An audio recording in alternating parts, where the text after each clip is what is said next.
বাংলাদেশের চাঁপাইনবাবগঞ্জ শিবগঞ্জ সীমান্ত এলাকায় বেড়া নির্মাণকে কেন্দ্র করে বিজিবি ও বিএসএফ এর মধ্যে উত্তেজনা বিরাজ করছে। দুই দেশের সীমান্তরক্ষীকারীদের সঙ্গে যোগ দিয়েছেন বাংলাদেশের স্থানীয় বাসিন্দারাও। এতে সীমান্ত এলাকায় সাধারণ মানুষের মধ্যে আতঙ্ক ছড়িয়ে পড়েছে। চাঁপাইনবাবগঞ্জ শিবগঞ্জ উপজেলার বিনোদপুর ইউনিয়ন বিজিবির 59 ব্যাটালিয়ন চৌকুস বিওপির অধীনস্থল পিলার নম্বর 177 1S 2S ও 3S এলাকায় এ ঘটনা ঘটে।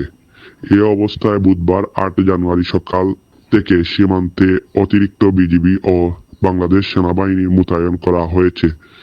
BGB sector commander colonel Imran Khan সহ ঊর্ধ্বতন কর্মকর্তারা ঘটনাস্থল পরিদর্শন করেছেন। এ বিষয়ে 59 বিজিবি ব্যাটালিয়ন অধিনায়ক লেফটেন্যান্ট কর্নেল গোলাম কিবরিয়া বলেন, বেড়া নির্মাণের জন্য পূর্ব পরিস্থিতি হিসাবে মাটি খোঁড়াখুড়ি শুরু করা হয়েছিল, তবে বিজিবি গিয়ে বাধা দিলে বিএসএফরা পিছু হটে। বর্তমান সীমান্ত এলাকা বিজিবি ও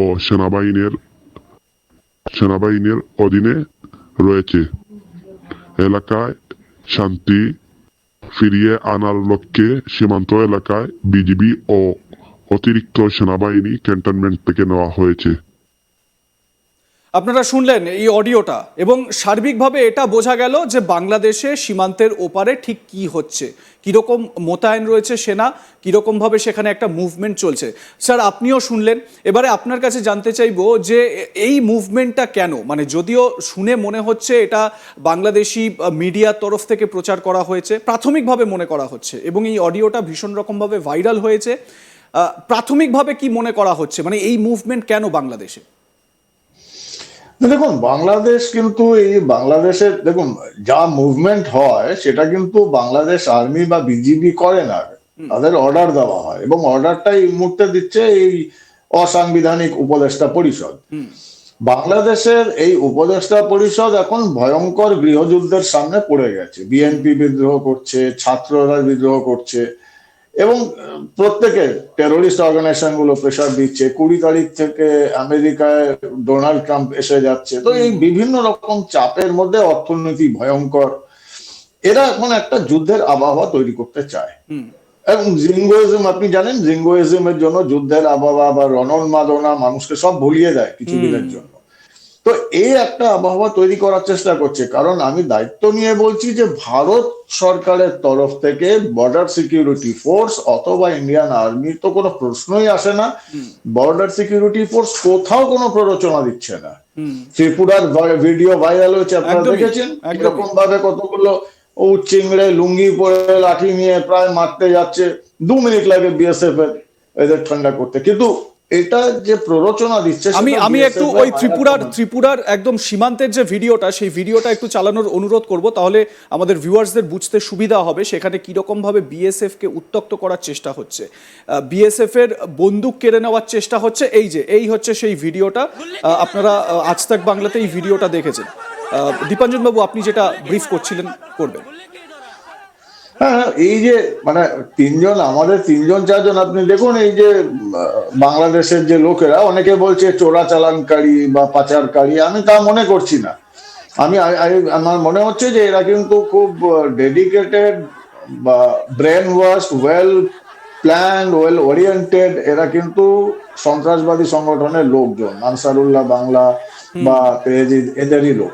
কারণ এরা চাইছে এমন কিছু পরিস্থিতি তৈরি করতে, দেখুন, আক্রমণ করতে যাচ্ছে বাংলাদেশের। এই সে চোরাচালানকারীর তো কোনো সাহসই কুলাবে না, কারণ চোরাচালানকারীরা কিন্তু নিজেরা বিপদে না পড়লে কখনো বিএসএফ এর দিকে গুলিও ছাড়ে না, কারণ ওদের কাজ হচ্ছে ব্যবসা, বিএসএফ এর সঙ্গে লড়াই নয়। এখানে পরিষ্কার বোঝা যাচ্ছে যে প্রভোকেশন তৈরি করছে।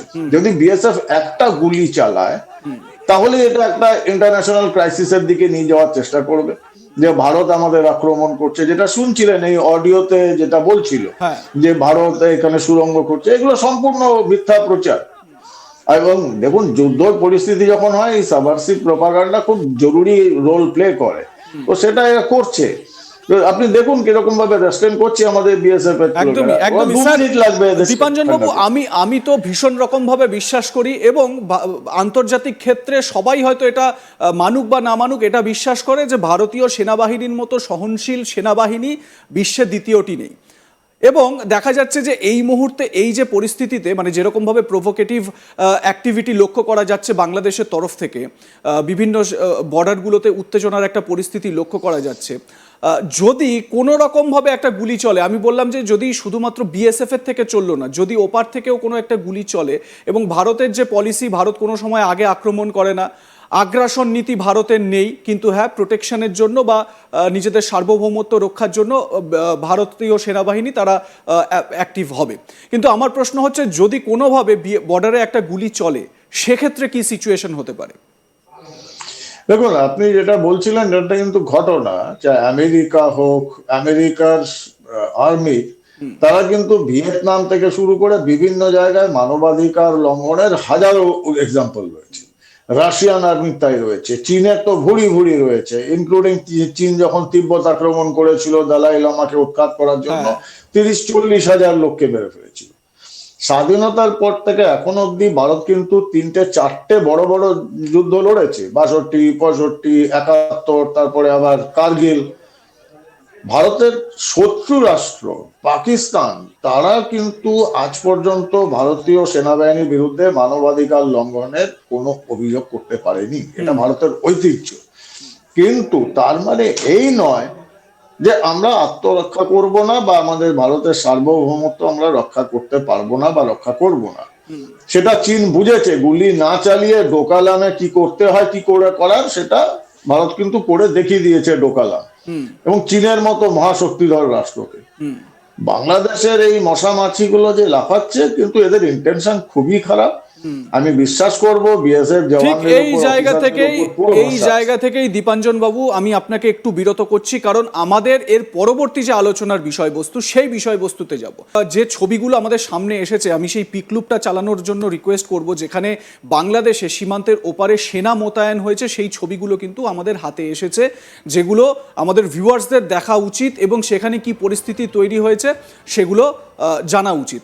দীপাঞ্জন বাবু, যেটা আমি একটু আগে বললাম যে বাংলাদেশের যতটা ক্ষমতা, যতটা তাদের অকাত, তার থেকে বেশি বাড়াবাড়ি করছে না, এবং এই বাড়াবাড়ির নেপথ্যে বাংলাদেশ সেনাবাহিনী বা বাংলাদেশের যে উপদেষ্টা সরকার যে তারা করছে, এরকম তো নয়। এর মস্তিষ্ক প্রসূত আমার তো মনে হয় আইএসআই বা পাকিস্তান, মানে তাদের মদতেই তো এগুলো চলছে। না, আপনার প্রশ্নে আমি অত্যন্ত সংক্ষিপ্ত উত্তর দিচ্ছি যে ভারত সামরিক শক্তিতে 4র্থ স্থানে পৃথিবীতে, আমেরিকা, রাশিয়া, চীনের পর, আর বাংলাদেশের স্থান 37। আমার মনে হচ্ছে আপনার প্রশ্নের উত্তর আপনি পেয়ে গেছেন। হ্যাঁ, এবারে আমার দ্বিতীয় প্রশ্ন স্যার, সেটা হচ্ছে গিয়ে এই যে বাড়াবাড়িটা করার নেপথ্যে কি রয়েছে। আমরা যদি এটা দেখি, ভারতের দিক থেকে কোনো রকম প্রভোকেশন নেই, এবং ভারতের যেটা বিএসএফ এর তরফ থেকে মালদা সীমান্তে যে সমস্যাটা হয়েছিল,